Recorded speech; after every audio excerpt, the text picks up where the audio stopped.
السلام عليكم ورحمة الله.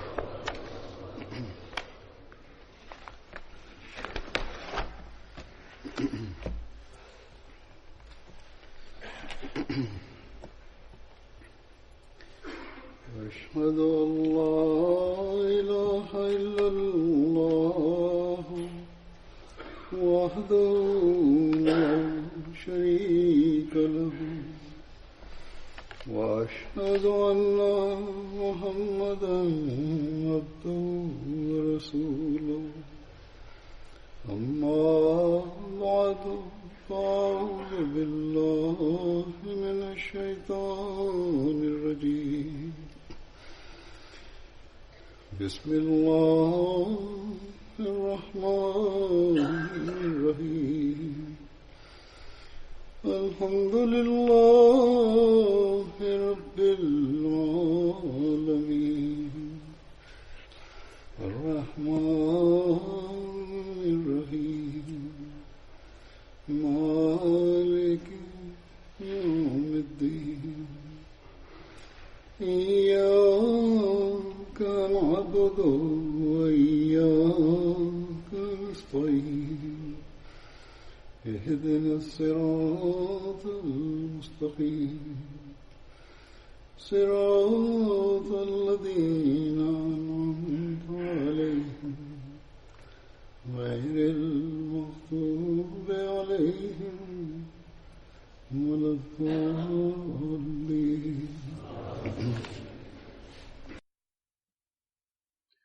Bismillahirrahmanirrahim. Halifa mtukufu ayyadahullah ta'ala bin Aziz anasema, leo mimi nitaeleza kuhusu Asim bin Adi radhiyallahu ta'ala anhu aliyeshiriki katika mapigano ya Badr.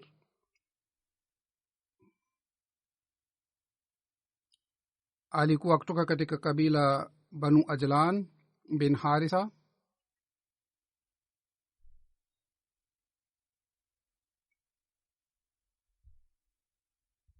Hazrat Asim alikuwa kiongozi wa Banu Ajlan na lakabu yake ilikuwa Abu Bakar, na wengine wanasema lakabu yake ilikuwa Abu Abdullah, na vile vile ilikuwa Abu Umar. Hazrat Asim alikuwa sio mtu mrefu, na urefu wake ilikuwa ya wastani,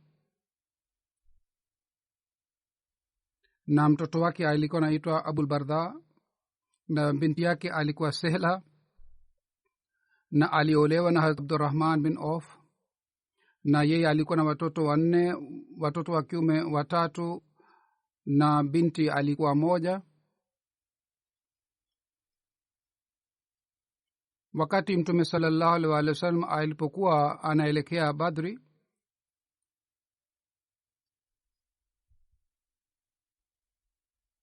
Mtume sallallahu alaihi wasallam aliyeteua Asim kwa kuwa amiri wa Alia.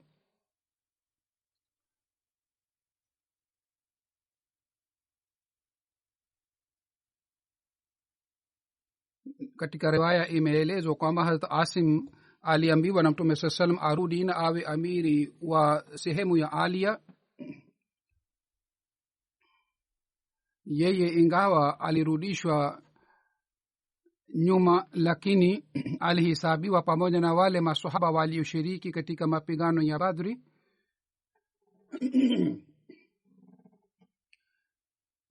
Katika Sirat Khatamun Nabiyyin tukio hili limeelezwa na Mirza Bashir Masamba hivi kwamba Mtume sallallahu alaihi wasallam alimteua Abdullah bin Maktum kwa kuwa amiri wa Madina. Wakati Mtume sallallahu alaihi wasallam alipofika katika eneo la Ruwaha ambayo ni kilomita 36 kutoka Madina, Mtume sallallahu alaihi wasallam akafikiria kwamba Abdullah ni mtu kipofu na maadui wanaweza kushambulia Madina. Kwa hiyo Mtume sallallahu alaihi wasallam akamteua Abu Lubaba kwa kuwa amiri wa Madina, na akamrudisha yeye arudi tena Madina.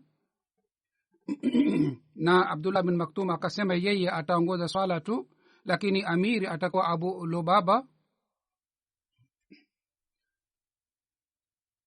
na kwa ajili ya Quba mtume sallallahu alaihi wa sallam alimteua Asim bin Adi kwa kuwa amiri wa kule. Hazrat Asim alishiriki katika mapigano yote pamoja na mtume sallallahu alaihi wasallam ikiwemo Badr na Uhud. Na Hazrat Asim katika hijiria 39 wakati wa Hazrat Muawiya alifariki katika Madina, na wakati alipofariki umri wake ulikuwa miaka 115 na wengine wanasema umri wake ulikuwa miaka 120. Wakati Hazrat Asim alipokuwa karibu kuaga dunia, yeye akaanza kulia na watu wakaanza kulia. Yeye akasema kwamba msilie, mimi nimeshaishi duniani miaka mingi sana, kwa hiyo nyinyi hamtakiwi mulie. Mtume sallallahu alaihi wasallam wakati alipowaambia maswahaba wajiandae kwa ajili ya mapigano ya Tabuk, wakati ule mtume sallallahu alaihi wasallam aliwakumbusha matajiri kwamba watoe fedha, na kila moja wakati ule sawa na uwezo wake alisaidia. Wakati ule hata Abubakar akaleta vifaa vyote vya nyumbani kwake. Mtume sallallahu alaihi wasallam akamuuliza Hazrat Abubakar radhiallahu ta'ala anhu kwamba je, umeacha kitu chochote kwa ajili ya familia yako? Hazrat Abubakar akasema, mimi kwa ajili ya familia yangu nimeacha Mwenyezi Mungu na Mtume Muhammad sallallahu alaihi wasallam. Hazrat Umar akaleta nusu ya mali ya nyumba yake. Mtume sallallahu alaihi wasallam akamuuliza Hazrat Umar, je, umeacha kitu chochote kwa ajili ya familia yako? Hazrat Umar akasema, ndio, nusu nimeacha kwa ajili ya familia.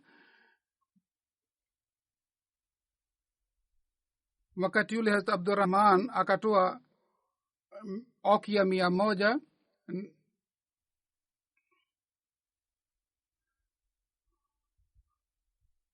Mtume sallallahu alaihi wasallam akasema kwamba duniani Abdurrahman bin Auf na Usman bin Affan ni wale matajiri ambao kwa ajili ya Mwenyezi Mungu wanatoa mali yao. Wakati ule kina mama pia walitoa dhahabu ya mapambo.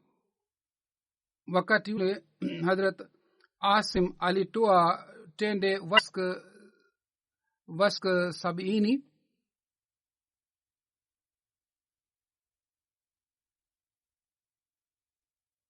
Jumla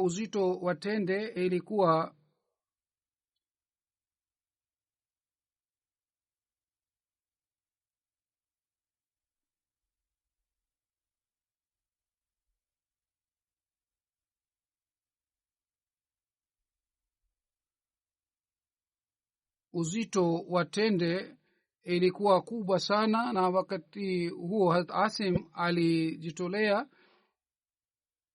Hazrat Asim bin Adi alikuwa miongoni mwa wale maswahaba ambao waliambiwa na Mtume sallallahu alaihi wasallam wabomoe msikiti wa Zirar. Maelezo yake yanapatikana hivi. Hazrat Ibn Abbas anasimulia Banu Amr bin Auf walijenga msikiti wa Quba na wakatuma ujumbe kwamba Mtume sallallahu alaihi wasallam aje kwa ajili ya ufunguzi na aswali sala ndani yake. Wakati Banu Auf walipoona msikiti ule wa Quba wakasema, sisi pia tutajenga msikiti kama Banu Umar wamejenga.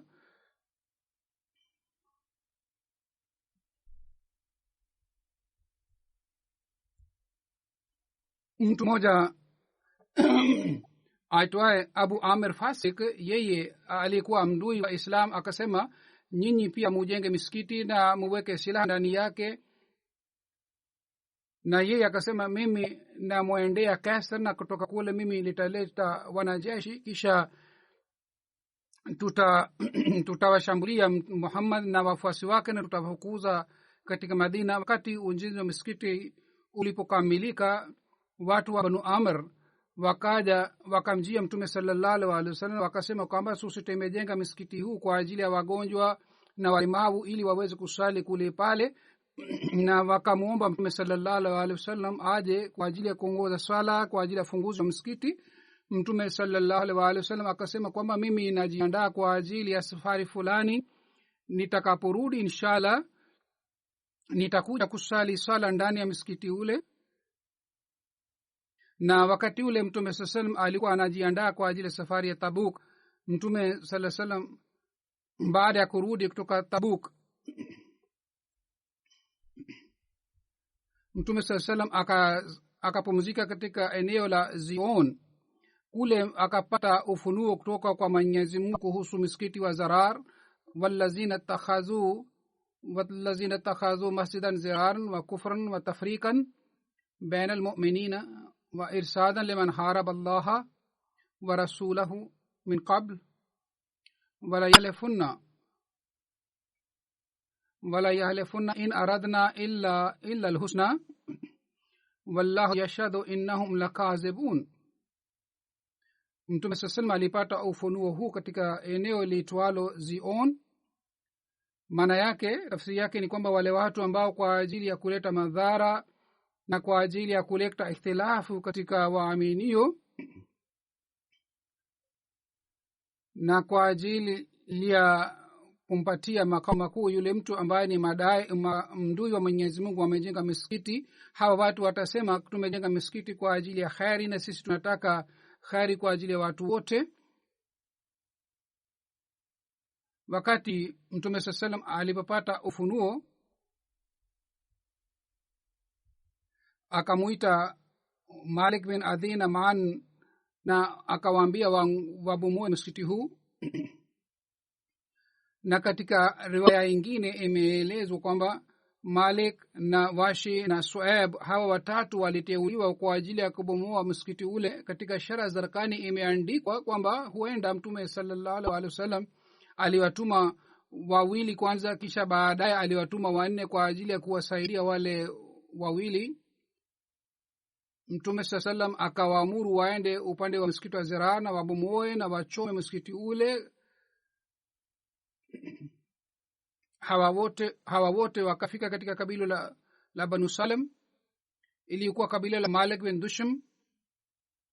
Malik bin Dusham akamwambia Maan kwamba nipatie nafasi kidogo mpaka nichukue moto kwa nyumbani.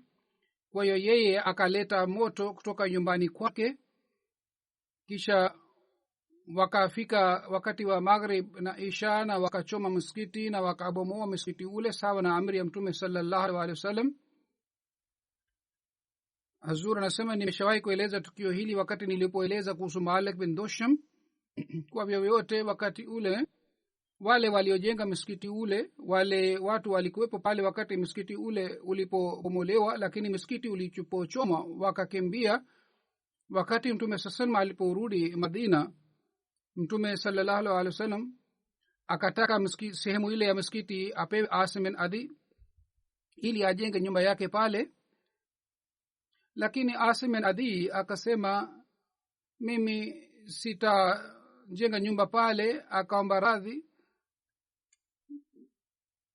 Yeye hakutaka kuchukua sehemu ile kwa sababu Mwenyezi Mungu hakupenda msikiti ule uliojengwa hapa, kwa hiyo mimi pia sitajenga nyumba pale.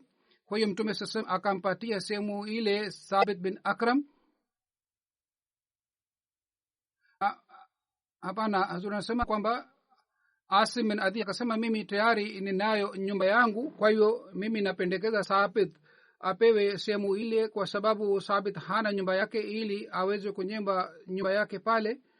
Kwa hiyo Mtume sallallahu alaihi wasallam sehemu ile ambapo msikiti wa Zarar ilipojengwa akampatia Sabit bin Akram ili ajenge nyumba yake sawa na Ibn Ishaq. Wale wanafiki walijenga msikiti wa Zarar, majina yao ni haya: Khizam bin Khalid, Muqaddid bin Ushair, Amad bin Ibad bin Hubayb, Mujammi bin Jariya, Nazad bin Jariya, Tufail bin Haris. Kwa hiyo hawa walikuwa wanafiki ambao walijenga msikiti ule wa Zarar kwa ajili ya kuwasumbua Waislamu, na hawa watu wote walikuwa wameungana na Abu Amir ambaye alipewa jina la Fasik kutoka kwa Mtume sallallahu alaihi wasallam. Sayyidina alayhi salatu wasalam alipokwenda Delhi wakati ule kwa kuona msikiti wa Delhi, akasema msikiti ni mzuri sana, lakini akasema kwamba uzuri hasa wa msikiti sio katika ghorofa au katika katika building ya msikiti, bali uzuri wa msikiti ni kwa sababu ya wasaliaji wanaswali kwa nia safi.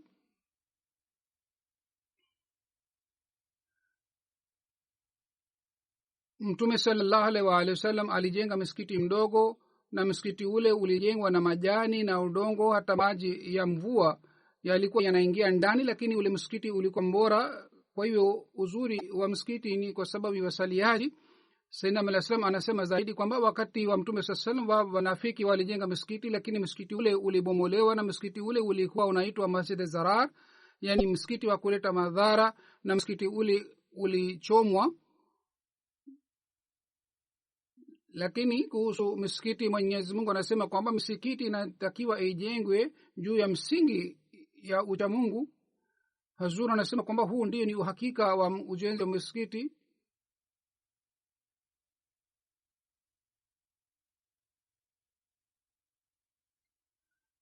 Watu Waislamu siku hizi wameanza kuelekea kwenye misikiti baada ya kuja kwa Sayyidina alayhi salatu wassalam. Hata kama kwa kidhahiri wanaelekea kwenye swali, hali hii pia inapatikana baada ya kuja kwa Sayyidina alayhi salatu wassalam, na kabla yake walikuwa hawaswali swala, na siku hizi wanajenga misikiti mizuri sana.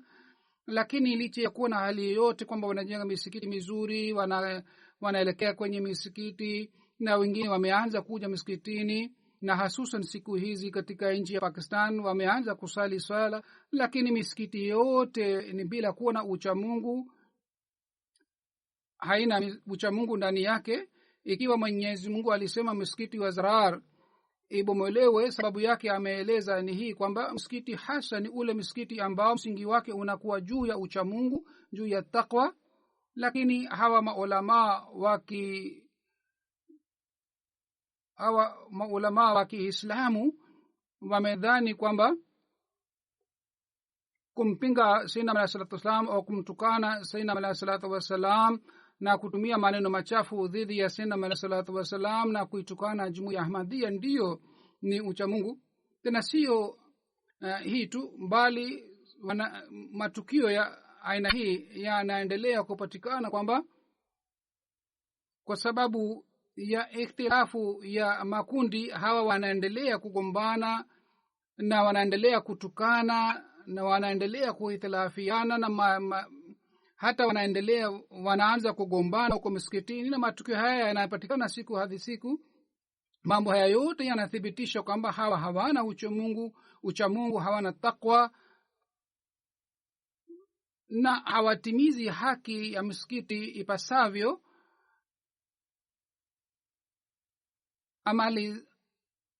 Kwa kuona amali za hawa Waislamu tunatakiwa tujirekebishe, na tunatakiwa misikiti yetu iwe juu ya uchamungu, na kwa kutegemea na kwa kuzingatia uchamungu tuje misikitini na tuimarishe misikiti yetu kwa nia ya uchamungu. Ikiwa tutakapokuwa na nia hii na hali hii, basi tutaendelea kupata fadhila za Mwenyezi Mungu.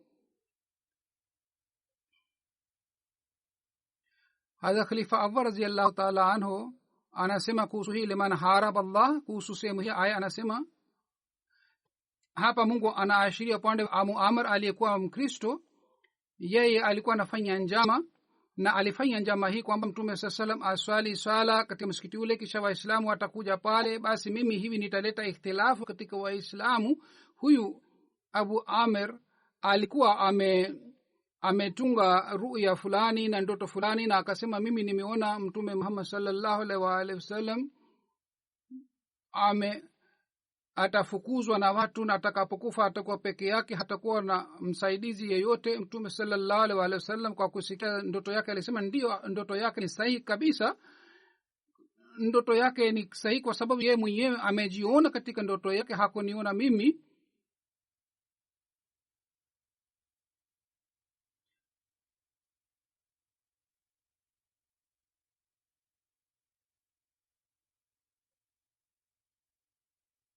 Na katika aya hii ilikuwa bishara kwamba katika siku za usoni mtu yeyote akifanya sawa na kitendo cha Abu Amr, hali yake itakuwa sawa na hali yake. Na huzuru anasema tunaona maadui yetu hali yao inaendelea kuwa ya aina hii, na sahaba wa pili ni Amr bin Auf. Mimi sasa nitaeleza kuhusu Amr bin Auf aliyeshiriki katika Badr, na jina lake lingine linapatikana Umair badala ya Umar, na baba yake alikuwa anaitwa Auf. Lakabu yake ilikuwa Abu Umar. Alizaliwa katika mji wa Makka, na sawa na Ibn Saad alikuwa kutoka Yemen, sio mwenyeji wa Makka.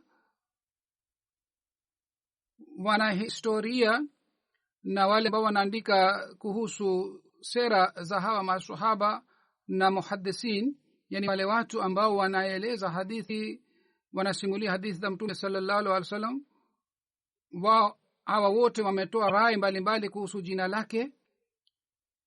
Kwa hiyo kuna ikhtilafu kuhusu jina lake. Bukhari, Ibn Ishaq na Ibn Saad, Allama Ibn Bar, Allama Ibn Asir, hawa wote wamesema jina lake lilikuwa Amr, lakini Ibn Hisham na Musa bin Aqba, Abu Mashar, Muhammad bin Umar Waqidi wamesema jina lake lilikuwa Umair, sio Umar. Allama Badruddin Aini, Hadrat Allama Hajar Asqalani pia hawa pia wameandika tafsiri ya Bukhari. Hawa wote wanasema kwamba Amr bin Auf na Umair bin Auf alikuwa mtu mmoja, sio watu wawili, yani mtu mmoja alikuwa na majina haya mawili, Umar na Umair. sawa na Imam Bukhari. Umar bin Auf Ansari alikuwa kutoka katika Banu Amir.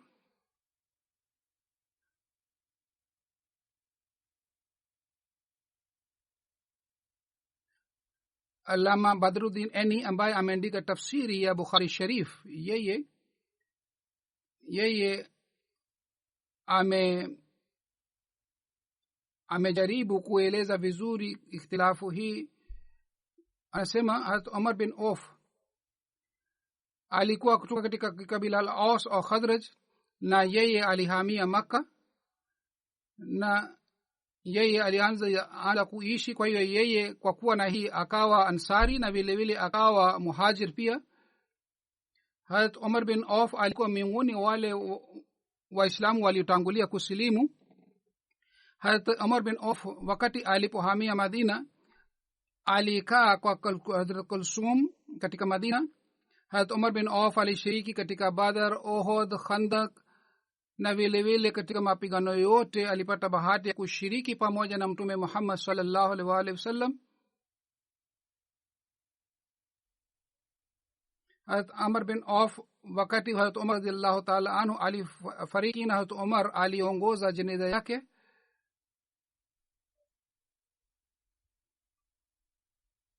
Na sahaba watatu ni Hazrat Maan bin Adi ambaye kuhusu yeye nitaeleza leo.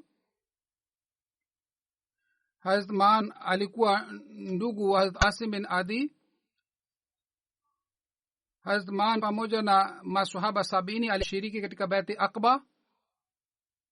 Hazrat Maan kabla ya kusilimu alikuwa anajua kuandika katika lugha ya Kiarabu, na wakati ule waandishi walikuwa wachache sana, na yeye alikuwa anajua kuandika. Hazrat Maan alishiriki katika Badr, Uhud, Khandak na vile vile katika vita yote pamoja na Mtume Muhammad sallallahu alaihi wasallam. Hazrat Zaid bin Khattab alihamia Madina. Mtume sallallahu alaihi wasallam alifanya ndugu katika Maan bin Adi na Hazrat Zaid bin Khattab.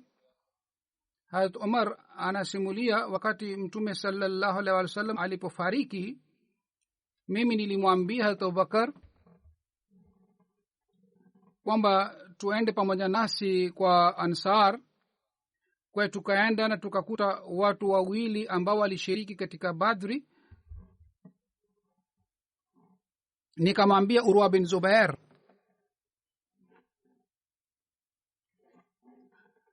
yeye nilipomuuliza Urwa bin Zubair akasema kwamba hawa walikuwa Maan bin Adi na sahaba mwingine, yani Hazrat Umar alikutana na hawa masahaba wawili kule. Hazur anasema kwamba riwaya hii Hazrat Umar nilieleza sasa hivi maelezo yake yanapatikana katika Bukhari katika riwaya nyingine. Sasa nataka nisome riwaya ile.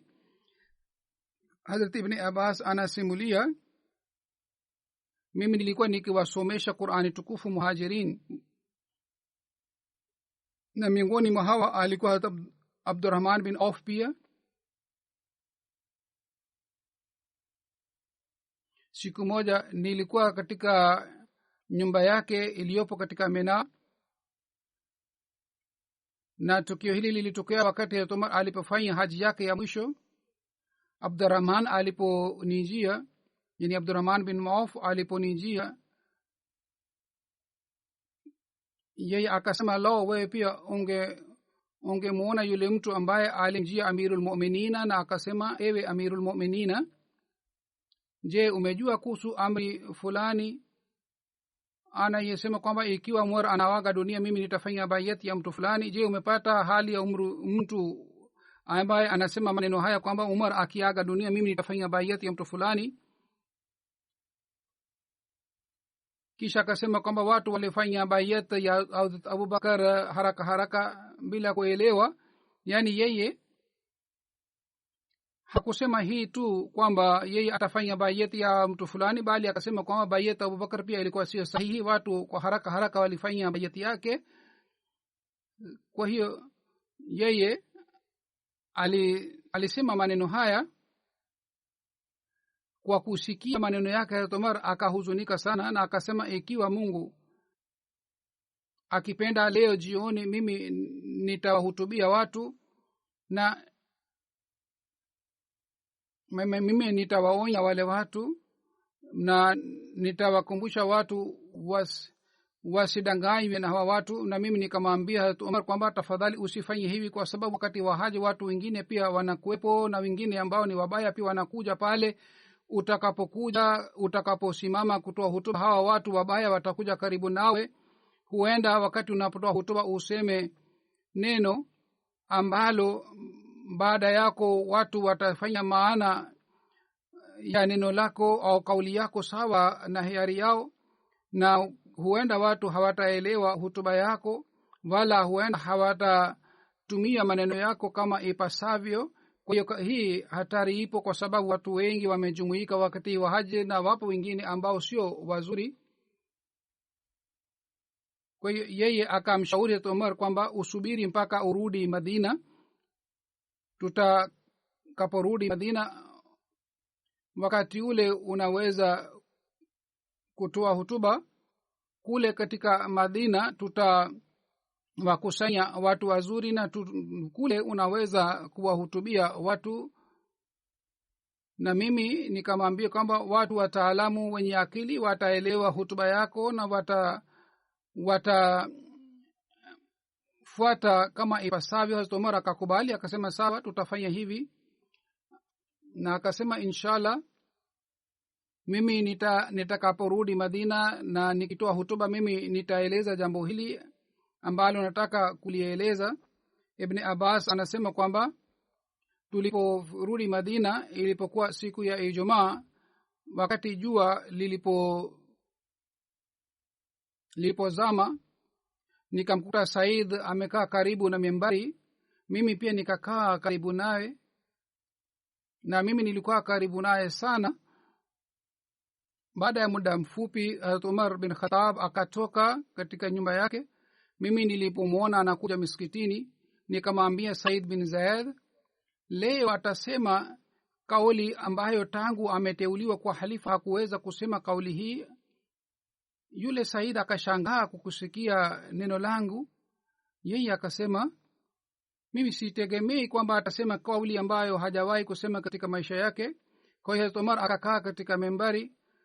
Wakati muazini alipomaliza adhan yake, Umar akasimama na akamtukuza Mwenyezi Mungu, kisha akasema, amma baad, mimi nataka kuambieni kitu ambacho ilipangwa lazima niseme kitu hiki. Mimi sijui kwamba kauli hii au maneno haya yatakuwa karibu na mauti yangu, lakini yeyote atakayeelewa maneno yangu basi lazima afikishe ujumbe huu au afikishie wengine maneno haya na ujumbe huu wangu ambao nitatoa leo. Na yule ambaye anaona kwamba yeye hakuelewa kauli yangu na maneno yangu, basi mimi siwaruhusu kwamba museme uongo kwa kutaja jina langu. Kisha Umar akasema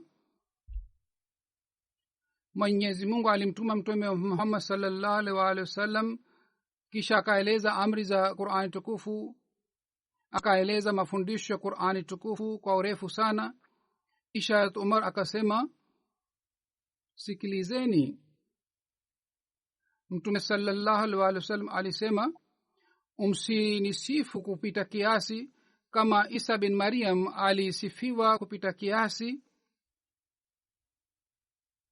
Mtume sallallahu alaihi wasallam alisema kuhusu mimi museme kwamba huyu ni mtumishi wa Mwenyezi Mungu na ni mtume wa Mwenyezi Mungu. Kisha Umar akasema mimi nimepata taarifa hii kwamba miongoni mwenu kuna mtu mmoja ambaye anasema kwamba uhalifa wa Abubakar ulikuwa sio sahihi. Wallahi ikiwa Umar anafariki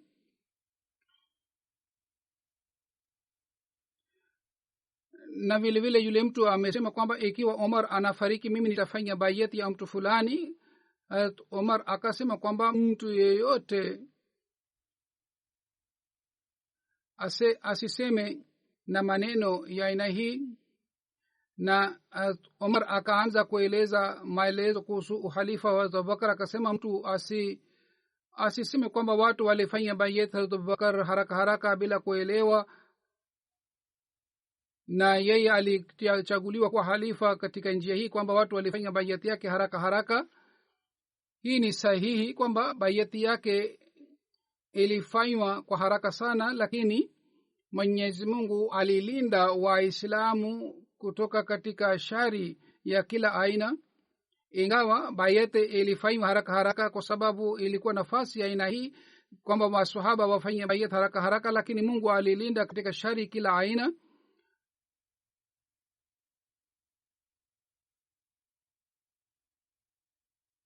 Lakini wakati ule kulikuwa hakuna mtu mwingine ambaye alikuwa anafanana Hazrat Abubakar radhiallahu ta'ala anhu ili angechaguliwa kuwa halifa. Kisha Hazrat Umar akaeleza maelezo mengine kuhusu halifa wa Hazrat Abubakar radhiallahu ta'ala anhu.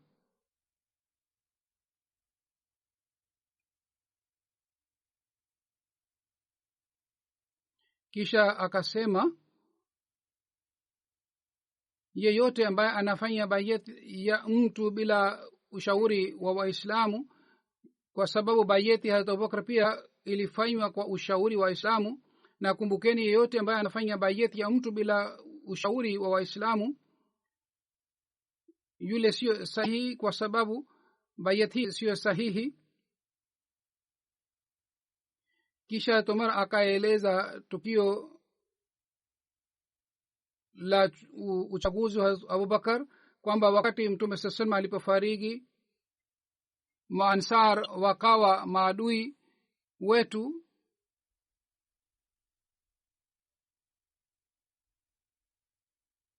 Banu Saada na wengine walijumuika pamoja na wahamiaji muhajirin walimjia Abubakar radhiallahu ta'ala anhu na wakasema kwamba twende tukawaendee ndugu zetu Maansar na tuwaambie kuhusu hali halisi na tuwaambie kuhusu mazungumzo ya watu. Tulipofika karibu na hawa Maansar tulikutana na watu wawili ambao ni watu wema, ni watu wacha Mungu. Hawa wawili waliokutana nao ni mmoja wao ni Hazrat Maan bin Adi. Umar anasema kwamba sisi tulipowaendea Maansar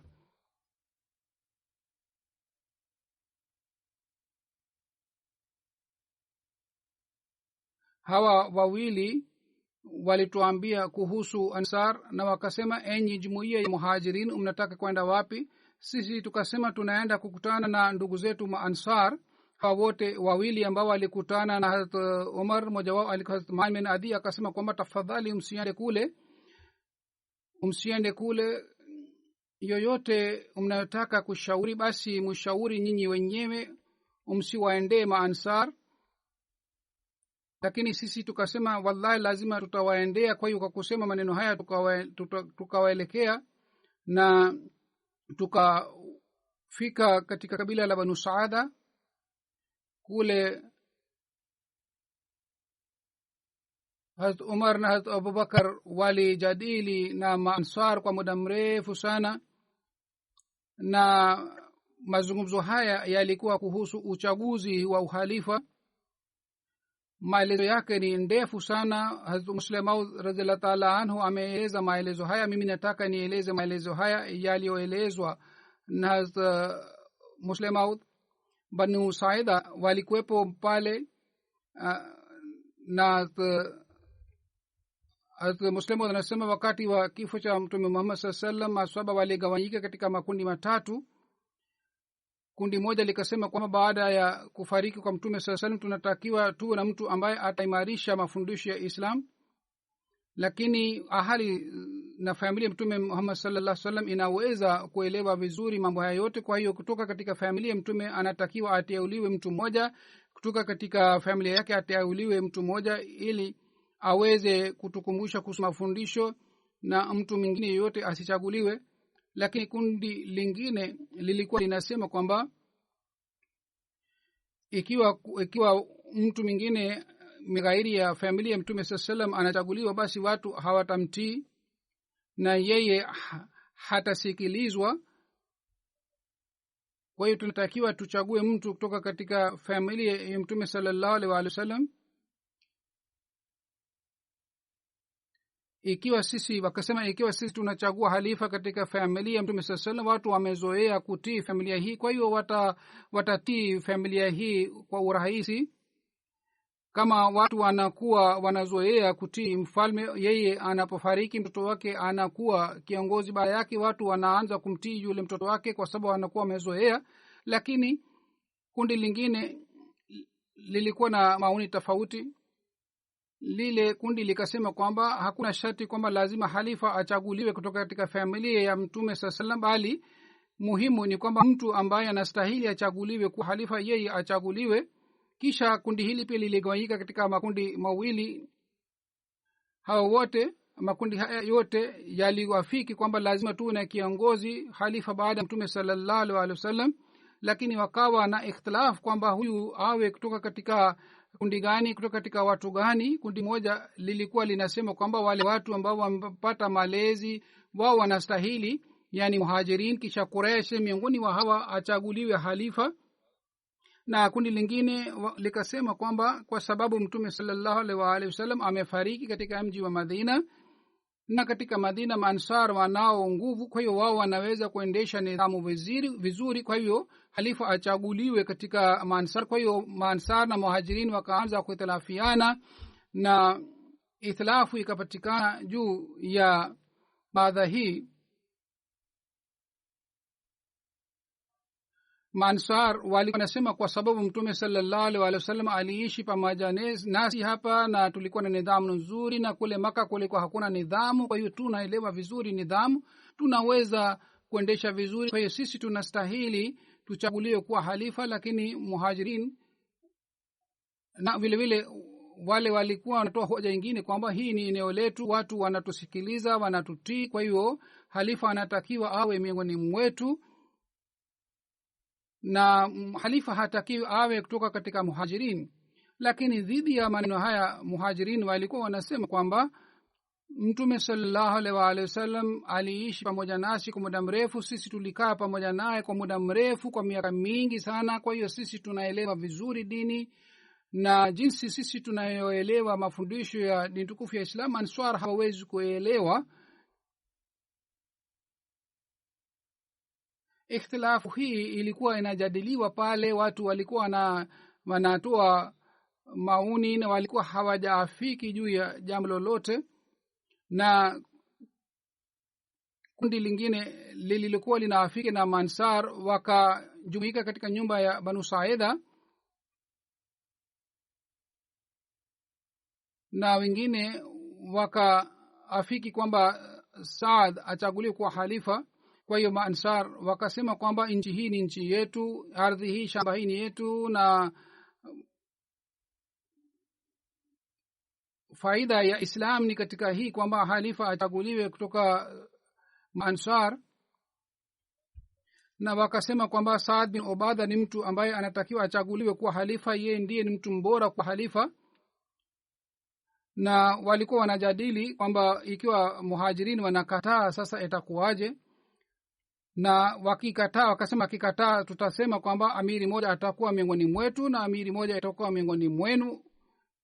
Hadha Saad bin Ubada ambaye alikuwa mtu mwenye hekima sana akasema kwamba basi huu ni udhaifu wa kwanza. Ikiwa mnataka kuniteua mimi basi itakuwa dhaifu.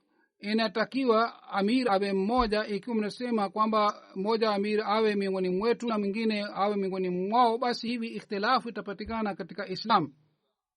Wakati muhajirin walipopata taarifa ya ushauri huu,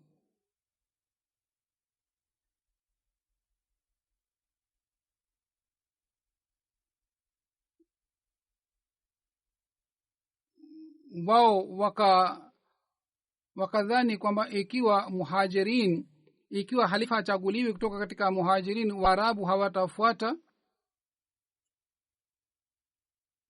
Na Madina ilikuwa mji mdogo, na wakaona kwamba Makka ni sehemu ambayo inaheshimiwa sana. Ikiwa wakawa na maoni haya kwamba ikiwa mtu anachaguliwa kutoka katika Ansar basi Waarabu hawatamfuata na shida kubwa itapatikana. Na katika muhajirin Abubakar, Hazrat Umar, Hazrat Ubada pia alikuwepo. Hazrat Umar anasema mimi nilikuwa nafikiria kwamba nitatoa hutuba ndefu sana, na nilikuwa nafikiria kwamba nitakapofika katika eneo la Ansar nitatoa hutuba ndefu sana na maansar wataafiki nami na wao watakubali kwamba badala ya Ansar inatakiwa halifa achaguliwe kutoka katika muhajirin. Lakini tulipofika pale Hazrat Abubakar akasimama kwa ajili ya kutoa hutuba. Mimi nikasema katika moyo wangu kwamba Abubakar ataeleza nini, huyu hawezi kueleza vizuri. Lakini wallahi yeyote nilikuwa nafikiria moyo wangu kwamba nitatoa, basi Abubakar akaeleza mambo haya yote katika hutuba yake, na vile vile aliongeza maneno mengi sana. Na basi mimi nikawa na imani kwamba mimi siwezi kushindana na Abubakar. Basi muhajirin wakasema kwamba halifa anatakiwa achaguliwe kutoka katika muhajirin, na wakatoa hadithi ya Mtume sallallahu alaihi wasallam kwamba kiongozi wenu anatakiwa achaguliwe kutoka katika Quraysh. Kwa kusikia hii Hubab bin Munzir Khazrji akapinga, akasema sisi hatukubali yoyote unayosema kwamba halifa anatakiwa awe kutoka katika muhajirin. Ikiwa nyinyi hataki kutukubali sisi tunayosema, ikiwa nyinyi mnasisitiza, basi katika hali inatakiwa amiri moja awe kutoka kwenu na moja awe kutoka kwetu, yani halifa moja awe kutoka katika Ansar na moja awe kutoka katika muhajirin. Kwa kusikia hii Hazrat Umar akasema kwamba unatakiwa useme kwa kufikiria hii kwamba Mtume sallallahu alaihi wasallam alisema kwamba wakati mmoja maamir wawili hawatakiwa wapatikane. Hazrat Umar anasema kwamba hadithi zilikuwa zinapatikana ambamo Mtume sallallahu alaihi wasallam alieleza kuhusu uhalifa, lakini katika maisha ya Mtume sallallahu alaihi wasallam masahaba hawakuzingatia sana hadithi hizi.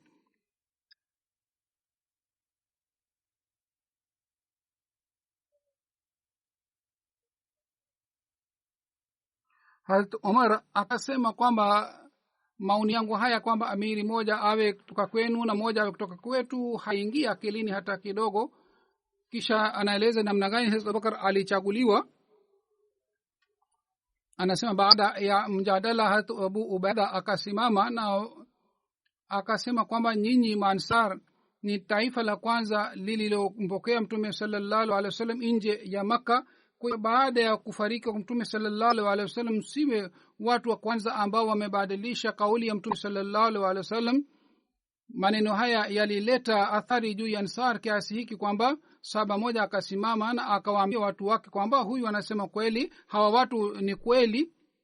Sisi huduma tuliyotoa kwa ajili ya Mtume sallallahu alaihi wasallam, ikiwa tulimsaidia Mtume sallallahu alaihi wasallam, hakumsaidia kwa ajili ya dunia, wala hatukumsaidia ili tupate utawala baada yake, bali tulimsaidia kwa ajili ya Mwenyezi Mungu. Kwa hiyo hapa hakuna haki yetu na haki yao, bali swali ni kuhusu Islam na kuhusu mafundisho ya Islam. Kwa hivyo sawa na hali kutoka katika muhajirin khalifa anatakiwa achaguliwe kwa sababu hawa walikaa pamoja na mtume saa salam kwa muda mrefu sana. kwa hiyo watu waliendelea kujadili juu ya mada hii, lakini hatimaye baada ya takriban saa moja watu wote wakaafiki kwamba katika muhajirin khalifa anatakiwa achaguliwe.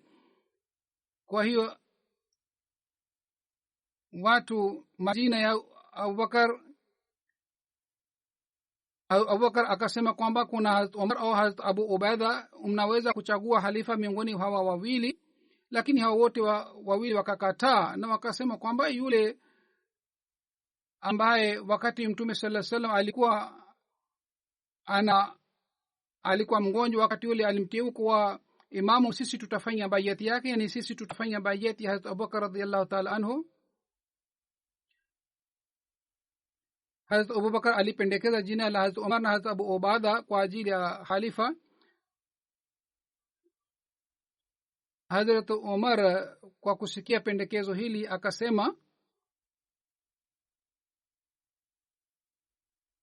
anasema kwamba Hazrat Abubakar alitoa hutuba nzuri sana, lakini alipopendekeza jina langu kwa ajili ya khalifa, mimi sikupendelea pendekezo lake, kwamba yeye kwa nini amependekeza jina langu, jina la Abu Ubaida. Anasema walahi, wakati Abubakar alipendekeza jina langu, wakati ule hata kama mimi ningekatwa shingo langu ingekuwa rahisi kwangu kuliko kuchaguliwa kuwa halifa.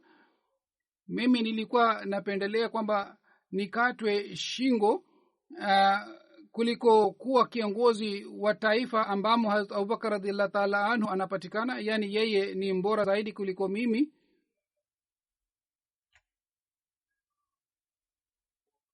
Hazrat Muslim Maud anasema zaidi,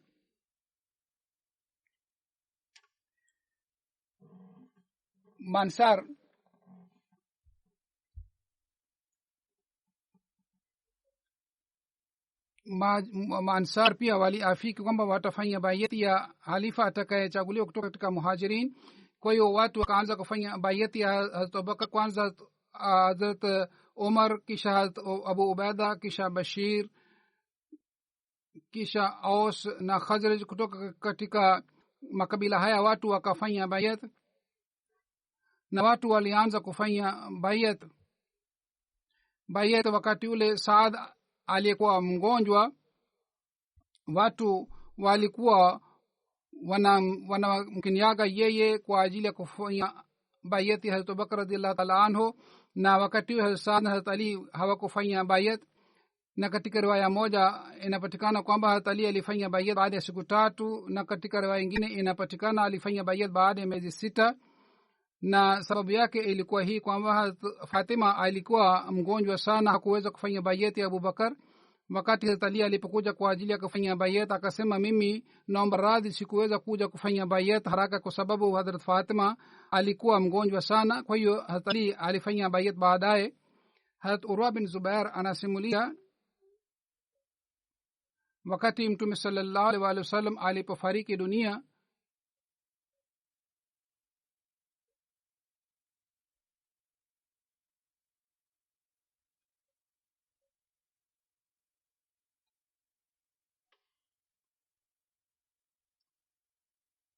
Hazrat Man akasema wakati mtume sallallahu alaihi wasallam alipofariki, watu walikuwa nasema kwamba lao tungefariki kabla ya mtume sallallahu alaihi wasallam, lakini Hazrat Man akasema mimi sitaki kwamba mimi niseme maneno haya, kwa sababu mimi hata baada ya kufariki kwa mtume Muhammad sallallahu alaihi wasallam nisisadikishe kama nilimsadikisha wakati alipokuwa hai, nisitaki nife. yani mimi nataka nimsadikishe mtume sallallahu alaihi wasallam hata baada ya kufariki kwake, na mimi nishuhudie nidhamu ya khalifa sawa na bishara ya mtume Muhammad sallallahu alaihi wasallam. sitaki nife kabla ya kushuhudia mambo haya yote, ingawa watu wanasema kwamba lao wangekufa baada ya kufariki kwa mtume sallallahu alaihi wasallam. Hazur anasema kwamba hii ndiyo ni hali ya imani kila mwanajumuiya anatakiwa awe nayo. sawa na riwaya moja imeelezwa kwamba Hadrat Man bin Adi pamoja na Khalid bin Walid alienda kwa ajili ya kupigana na wanafiki.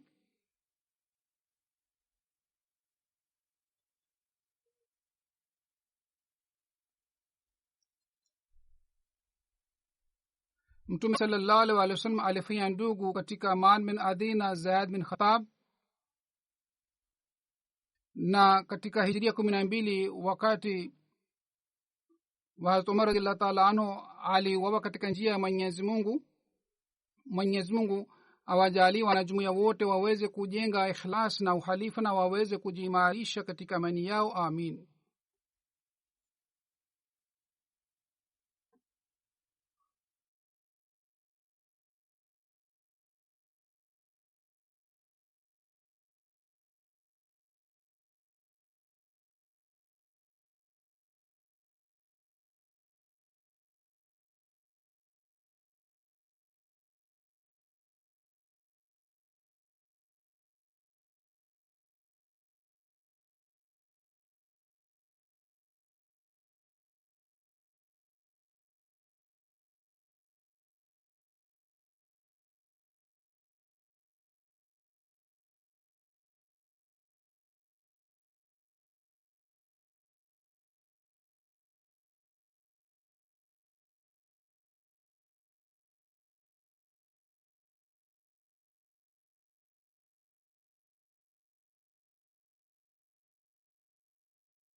الحمد لله نحمده ونستعينه ونستغفره ونؤمن به ونتوكل عليه ونعوذ بالله من شرور أنفسنا ومن سيئات أعمالنا من يهده الله فلا مضل له ومن يضلل فلا هادي له ونشهد أن لا إله إلا الله ونشهد أن محمدا عبده ورسوله عباد الله رحمكم الله إن الله يأمر بالعدل والإحسان